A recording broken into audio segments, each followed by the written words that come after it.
Hello everyone, TimeToGrind here, and today I wanted to talk about Slice and Dice. And Slice and Dice is an extremely underrated gem of a roguelike. It's honestly one of my favorite deck building, or dice building in this case, games that has come out this year. However, you might not have heard about it because it's not on Steam and not many people have been talking about it. It's currently on itch.io and mobile platforms, but I'll touch on that in a bit. So in Slice and Dice, you start out with a party of 5 basic characters consisting of your Thief, Warrior, Defender, Acolyte, and Adept. Each of these characters have their own unique dice, and each side of these dice are unique abilities and attacks. So some sides might deal a certain amount of damage, or heal a hurt ally, or shield someone from incoming damage. And obviously these dice sides create sort of strategies and unique strengths and weaknesses on each class. So you might have a really good healer that's dedicated to entirely just healing their allies, so they won't be able to attack with them, but you can rely on them for like some awesome healing. And on your turn, you can see the enemies roll their dice and they show you who they're going to be targeting. And the enemies work just like your characters do. They all have unique abilities and attacks on each side of their dice, just like your characters. And there's a lot of keywords and descriptions of attacks, so you'll have to spend a lot of time analyzing what's happening and kind of getting used to these symbols and stuff like that, but it's not too bad once you start to get the hang of it. I do think that you should be able to just mouse over things and have the game give you info like, Slay the Spire, instead of having to right click to get more info. It's kind of just such a specific thing, and you'll know what I'm talking about if you play the game. And so after seeing what the enemy's intents are, you roll all of your dice. You have 2 rerolls by default, which allow you to reroll any of the dice that you want. Once you have the dice confirmed, each character can use their dice to do what it landed on. So you can attack, use abilities, defend or heal, or even gain mana. And with mana, you can actually use abilities that are at the bottom of this screen. And this is another huge part about the game because some characters have passives on their dice that give you entire new abilities that you can spend your mana on.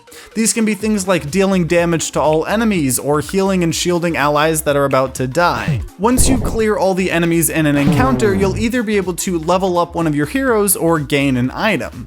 If it's time for you to level a hero, the game will give you an option to level up one of your lowest tier units to a random hero in the next tier. And there's 3 tiers of heroes, and there are several units for each class in each tier list, so it's awesome getting completely random units. There's so many, including a ton I still haven't unlocked, and because each character has a completely different dice and playstyle with their own unique abilities and attacks, it's really exciting to see what types of combos and strategies you can create using all the different types of units. And if you get an item, you'll get a choice between 2 different items, or you can choose to get a completely random one if you didn't like the 2 that you were offered. And each class can have 2 items equipped on them at once, and this is what really nails down the deck building aspect of the game. The items you can get in this game are so wild and unique that pretty much every item I have ever found, even lower tier ones, are exciting to get. You have some items that replace certain sides of your dice, like maybe one that turns any blanks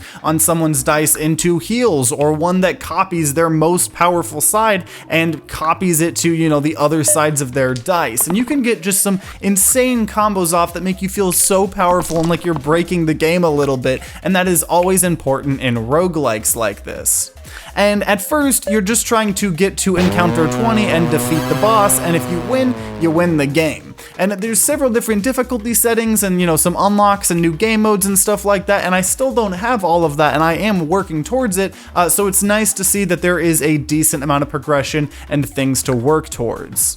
My couple of complaints or feedback I have with the game is, 1, there is no background music. There is some really satisfying and crunchy sound effects when you're rolling dice or attacking people or using your, abilities and stuff, but there's no background music. I really think getting a couple of tracks in the game that kind of match with the theme would help immensely with immersion. Secondly, the game does not have a true full screen mode on PC, so I think just some basic, PC graphic options would be really helpful. helpful. And lastly, the game is not on Steam, and kind of like what we were talking about earlier, I think if, you know, they just slap some background music in it and, you know, some kind of PC options and put a full Steam version out, it could blow up instead of it just being on like itch.io and mobile currently. And don't get me wrong, it's awesome being able to buy the game on itch.io and then, you know, being able to download the file on mobile, which is what I did, but I'm gonna be honest, I don't normally play or cover games, you know, that are just on itch.io because normally they're, you know, kind of,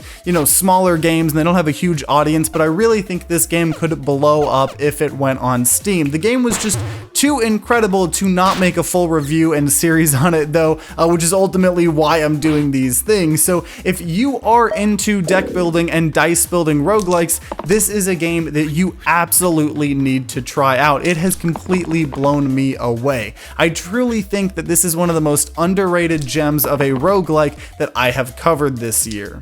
And if you want to see what some full runs of the game look like, definitely check out my full Let's Play series playlist of it that's out now. And if you enjoyed this video, then consider subscribing and ringing that bell like all the big boy YouTubers say to be notified when more awesome roguelike content comes out like this. But if you guys are going to be grinding out some slice and dice, then I wish you guys luck and see you all next time.